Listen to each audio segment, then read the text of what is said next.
matarong ugbuga. Sus, nagpaug akong hinayhay sa sulod sa balay. Pero, gamit ko og New Downy Expert kontra kulob. Humutan na ako, oy. Ela, Ela. Kapag ang kulob with New Downy kontra kulob. Salamat, Luke. Kapag ang kulob with New Downy kontra kulob. Anuman ang inyong ginagawa, gawin ninyo ng buong puso, na parang sa Panginoon kayo naglilingkod at hindi sa tao. Mga taga-Kolosas, Kabanata 3, Talata 23. Ang mabuting balita ay hatid sa inyo ng MX3.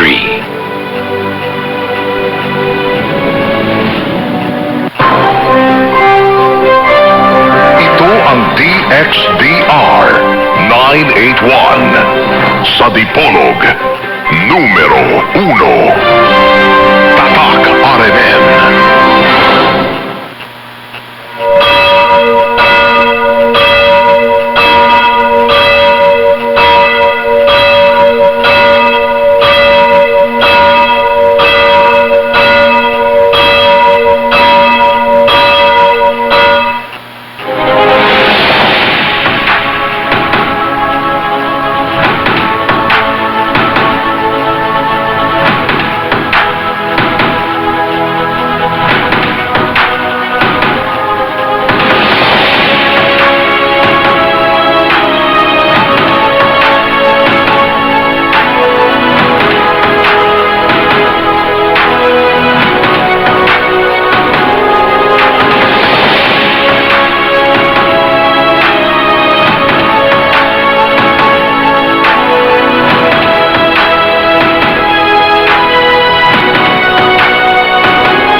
Ayaw ninyo huna-hunaa nga mianhi ako aron pagsalikway sa balaod ni Moises ug sa mga pagtulunan sa mga propeta. Wala ako moanhi aron sa pagsalikway ni ini, kundili aron sa pagtuman hinuon sa hustong kahulugan.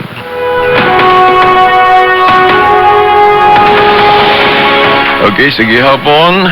Diyan usab ang tulumanon nga giuluhan ang kahayag sa pagtuong Katoliko.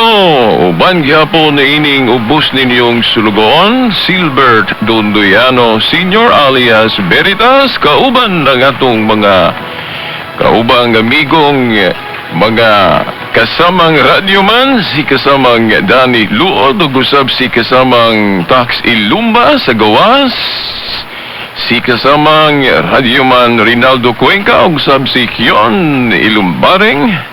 Pasiunang batimbaya sa gihapon sa atong amahan dinhi sa estasyon ng atong station manager, si kasamang radyoman Edgar Dagumo, uban na sa iyang mga kaubang mga radyoman.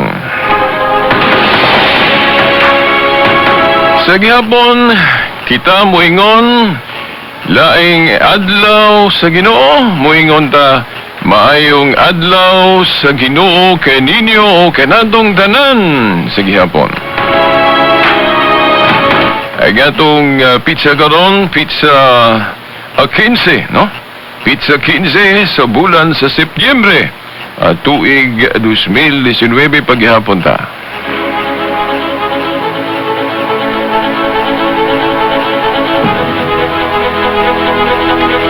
Okay, no, atong gibasa gyud pag-una dayon, no, pag open gyud, pagbukas gyud sa tulumanon ang tudling nga mabasa na to sa giasoy ni San Mateo sa kapitulo 5 bersikulo 17. Atong usbon pagbasa uban na sa atong emphasis kay diri ta manukad sa laing hugna karon sa edisyon, no, kahayag sa pagtuong Katoliko. Mateo kapitulo 5 bersikulo 17. Ayaw ninyo huna-hunaa nga mianhi ako aron sa pagsalikway sa balaod ni Moses ug sa mga pagtulunan sa mga propeta. Wala ako moanhi aron sa pagsalikway niini kundili aron sa pagtuman sa hustong gahulugan.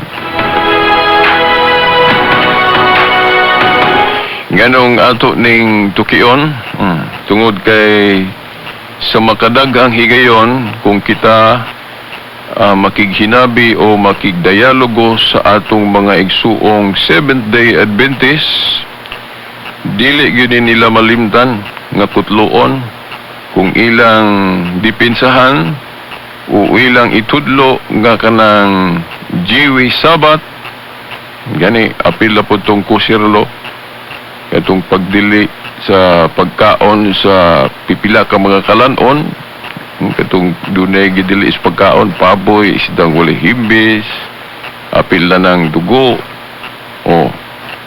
niya ka ng Jewish Sabbath yun.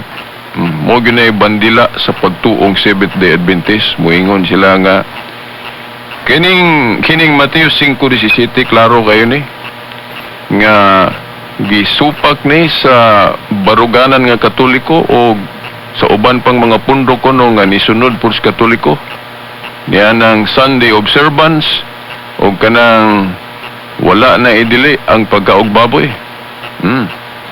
Klaro kayes giingon ni Moses nga o giingon ni Mateo dire nga ayaw ninyo huna-hunaa nga mianhi ako aron sa pagsalikway sa balaod ni Moses kitsabay ga pamulong gyud ani ang atong Ginoo, di ba?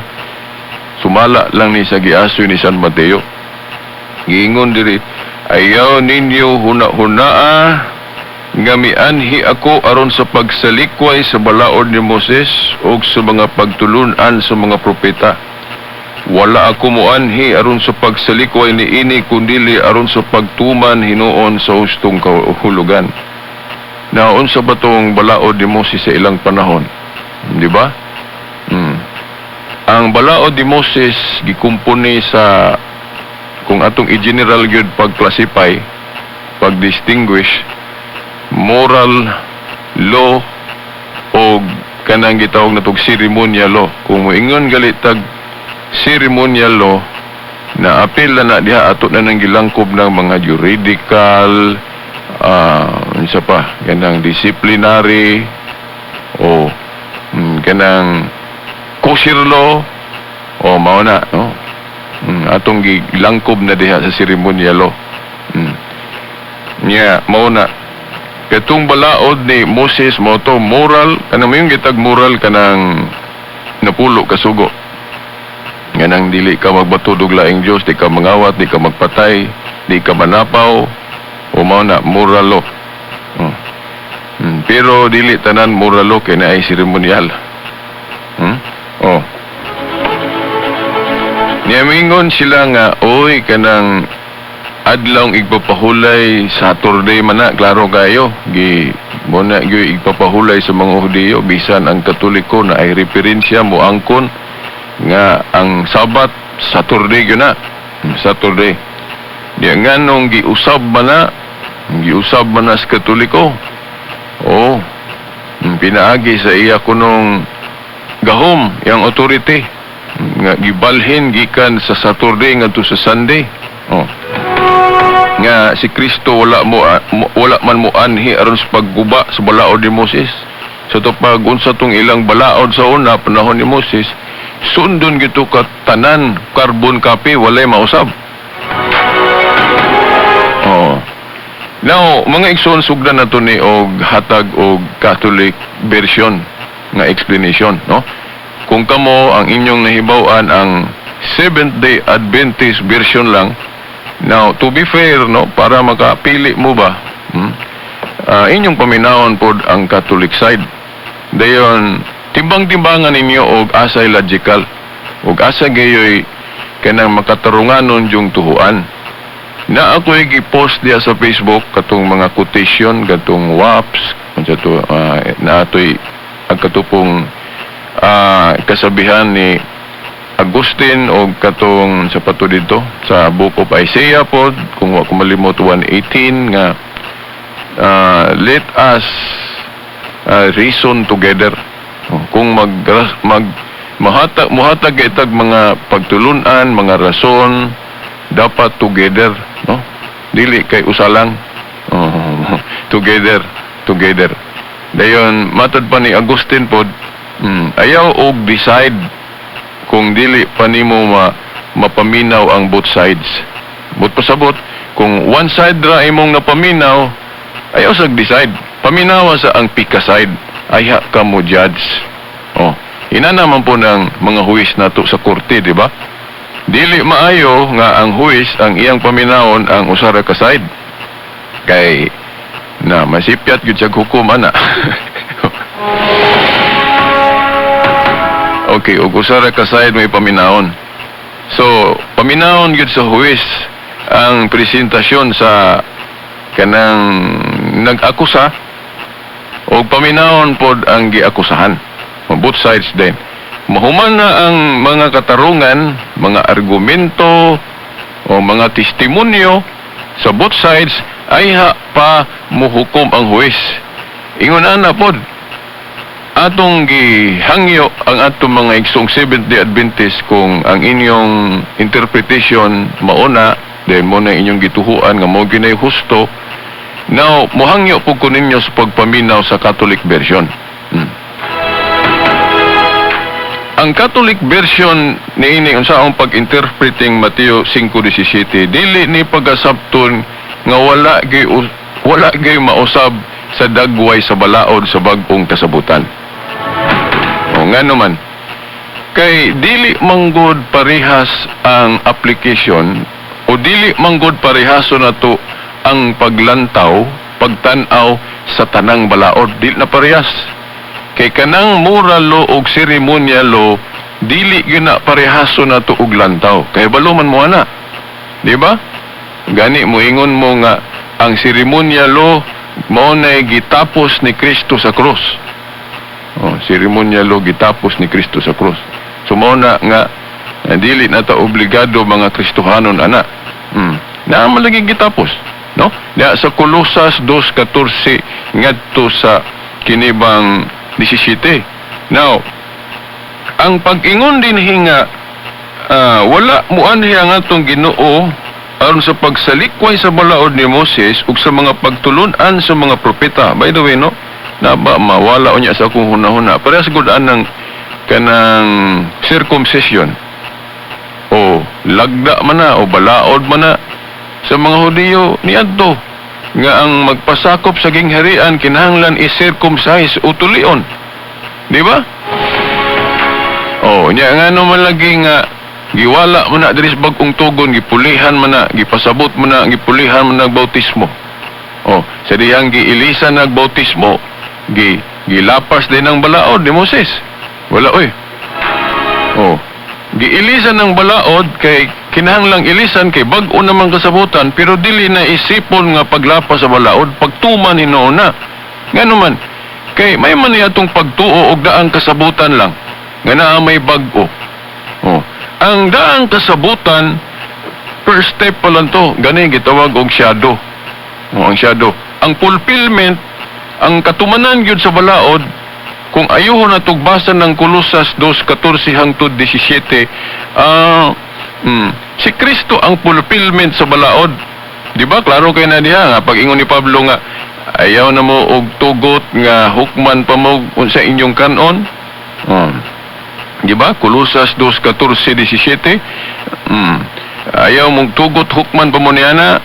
Ubisan ka ng mga kasaulugan, mga pangilin, sabot katong mga kasaulugan sa karaan ba, itong mga pista nila, o kung sa patong karaan nilang mga pagbansay, mga ceremonial observance. Dayon gi-apil lang sabat. Di ba? Timan-ino mga tinahod nga tigpaminaw nga sa moral law kanang napulo kasugo nganong ang sabat ra maoy gi-apil. Wa mo ka bantayan na, wala mo ka pamalandong. Ngano ang sabat giapil man diha sa pagsaysay ni Pablo sa mga ceremonial nga pagbansay. Di ba? Ngano wala man giapil diha ni Pablo ng pagdili sa pagbaton og laing Dios kanang idolatry ba? Oh, nga landong, wa man na niya giapil sa landong.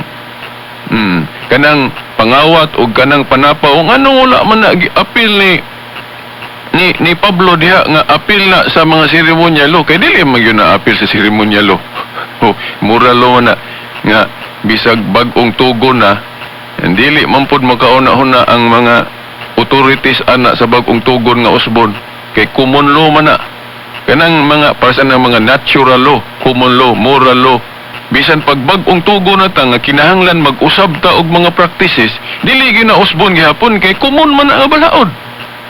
So magdesisyon gihapon ang mga authorities at unsa may ang mga authorities na to ron, di ba, ang mga obispo kay ang ato gong final arbiter aning magtuon-tuon tag pagtuo, no?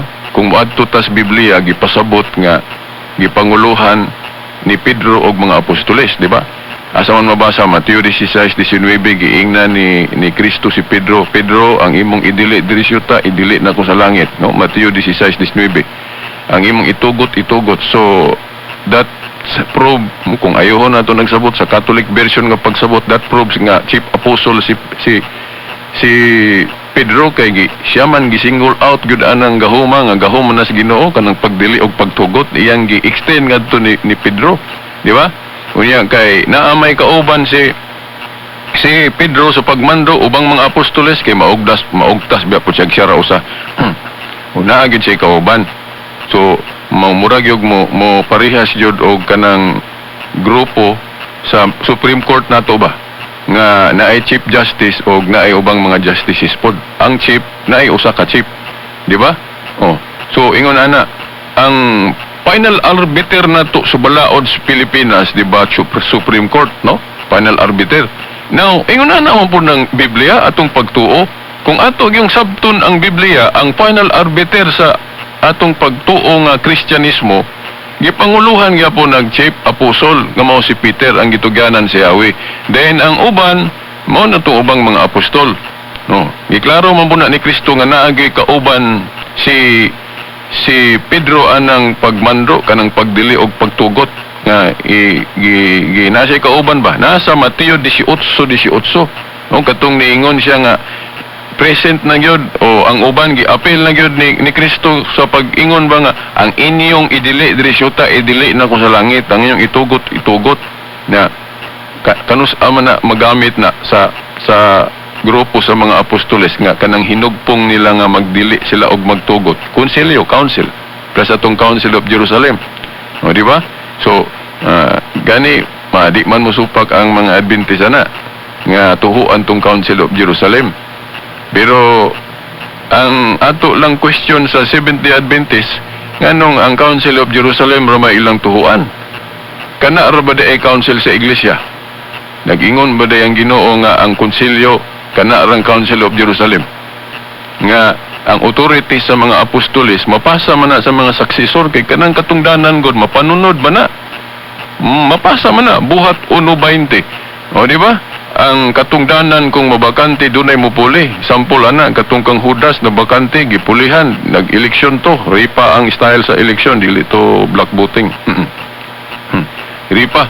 Then ang napilian nga muhulip sa katungdanan ni Judas si Matias kung wa ko masayop, wa ko malimot. So na kay doon na lagi succession kanang gitawag og apostolic succession sa authority. Para sa anang Supreme Court nato.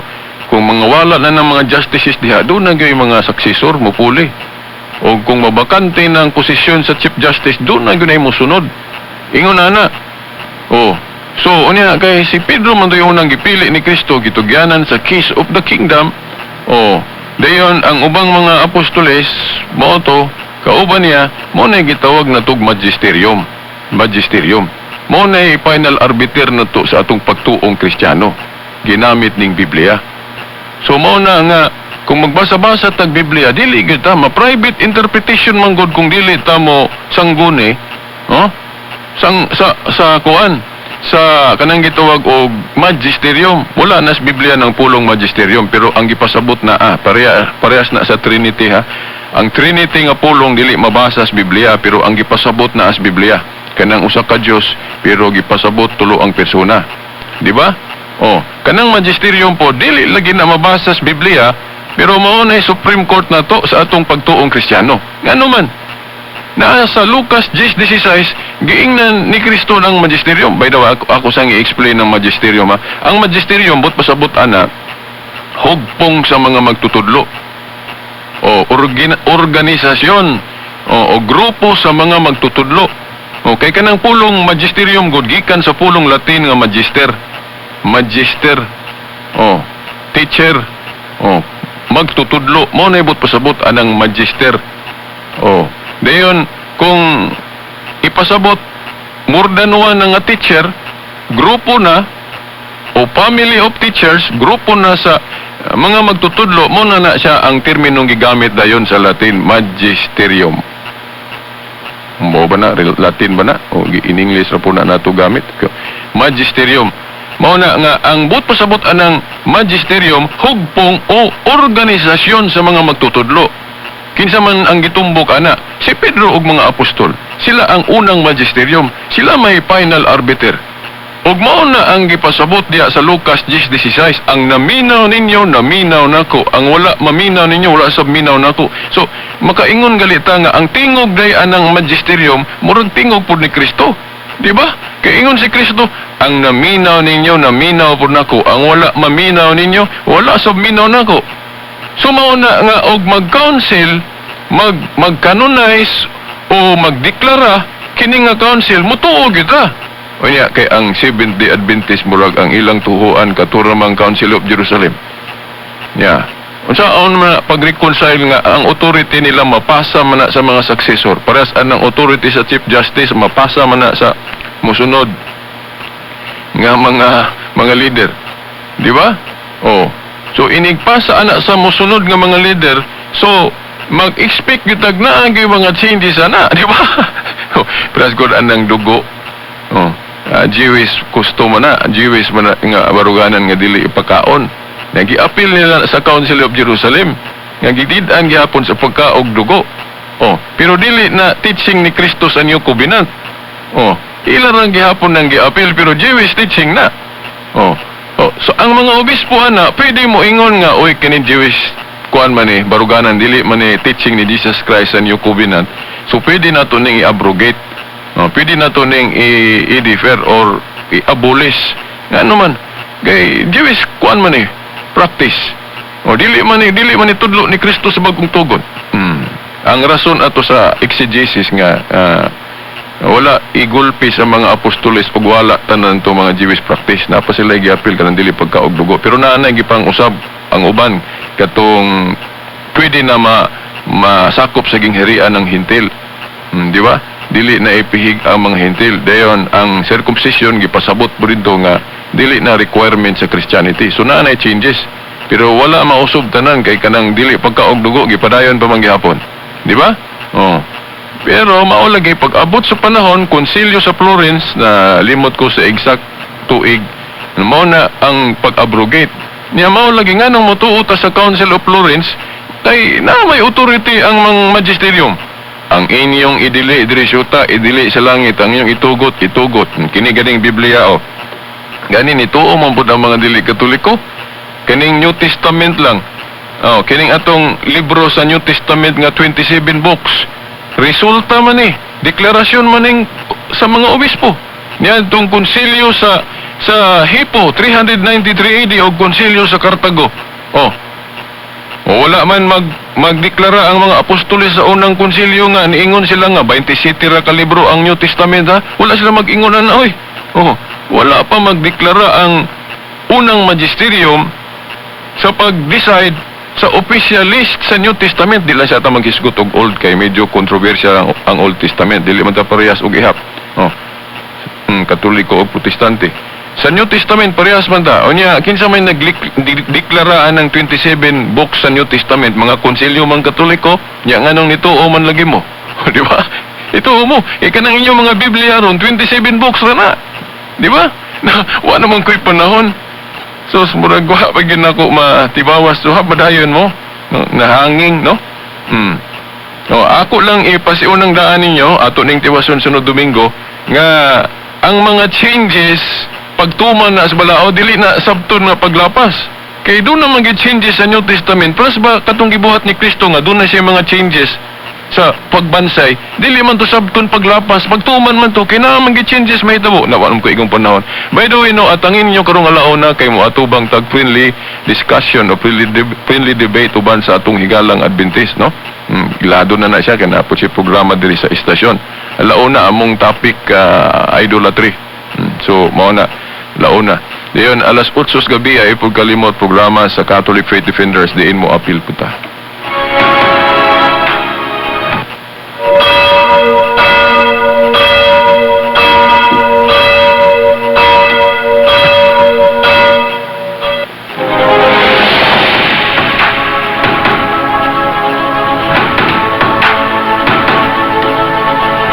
Okay, sanglit wa naman tayo igong panahon, sa ngalan na lang sa atong mahal nga inahan, ang atong mga authorities diri sa atong Diocese of Dipolog, ang atong halangdong obispo, Most Reverend Severo Cairmari, uban na sa iyang mga kaparian, hangtod sa sunod Domingo pohon samang oras o gistasyon. Sa ngalan sa Amahan, sa Anak, sa Espiritu Santo. Amen. TXDR, Tatak, RMN. One day, isang araw, ay ito napansin ko. Toothpaste na binili ko, sa fluoride, binili ito. Eh ang leading brand kasi, hindi lahat may maximum fluoride. Kaya misis, mag-unique toothpaste. Lahat may maximum fluoride protection laban sa tooth decay. That's why kaya ngayon, unique ang toothpaste ko. Kahit anong kulay, maximum fluoride ito. Goodbye sa tooth decay. Unique toothpaste every day. Unique toothpaste, manufactured by ACS Manufacturing Corporation. ISO certified, world-class quality. Ang sarap-sarap, nakaka-relax. Bawat higop nila ay lakas. Yung mixed and coffee, hindi ako gumamit kaya ang sarap ng tulog. Wala nang problema ako sa pagdamit. Simula nung mag-take ako ng mixed and herbal coffee, nawala sa akin yung paghahapdi ng sikmura. Lumaan ang aking pakiramdam sa katawan. Mixed and herbal coffee, malaking tulong sa akin yun dahil talagang nakatulog ako ng mahimbing talaga. Pananakit ng ulo nawala na rin. Ang ating kape, mixed and herbal coffee.